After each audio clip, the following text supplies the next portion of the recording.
refers to marital infidelity when two partners, of whom at least one is married to another party, have sexual relationships, they commit adultery.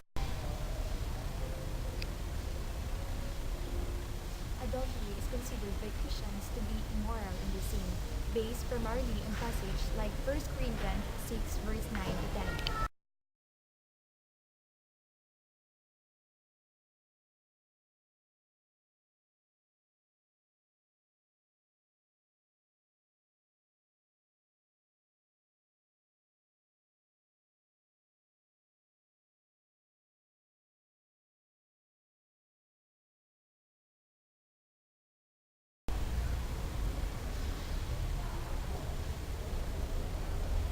Marriage is a lifetime commitment. It demands fidelity from both husband and wife. Sex is the expression of love of couples, and Christ is the center of their married life. Therefore, all forms of immoral practices must be avoided because these are considered as mortal sins. God is the creator and designer of sexuality. Go! The centrality of love and not sex. The holiness of human body. Procreation and sex are divine images of love. The primacy of the family over self-gratification. Is the extension of Christ and all her teachings. The divine purpose of sex is unity and procreation. Sex is a sign of the goodness of life. Babies are signs that God has not given up loving man. God makes the soul, man makes the body.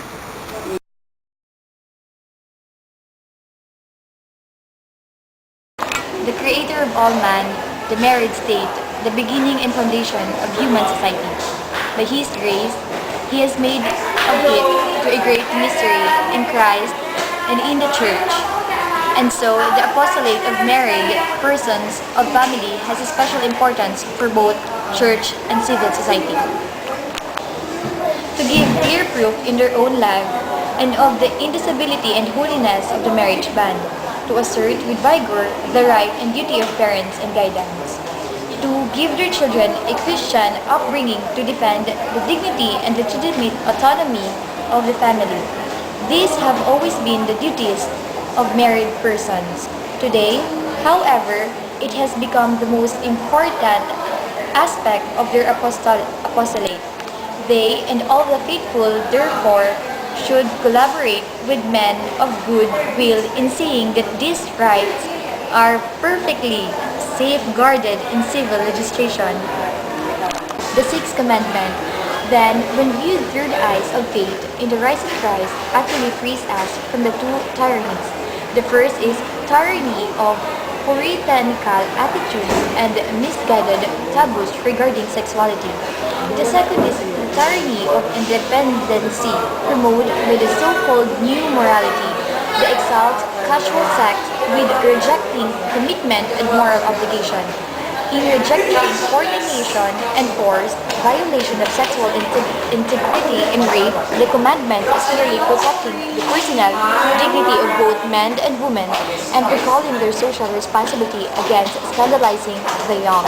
Remember, therefore, that God's love is central to marriage and marriage.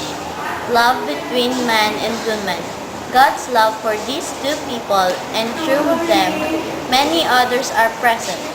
So the sacrament of matrimony is the effective sign of the acceptance and fidelity that God gave to us human beings. Each of the couples manifests his or her consent and willingness to take one another to be the lawful wife or husband, to have and to hold from this day forward, for better, for worse, for richer, for poorer, in sickness and in health, to love and to cherish, ill to depart.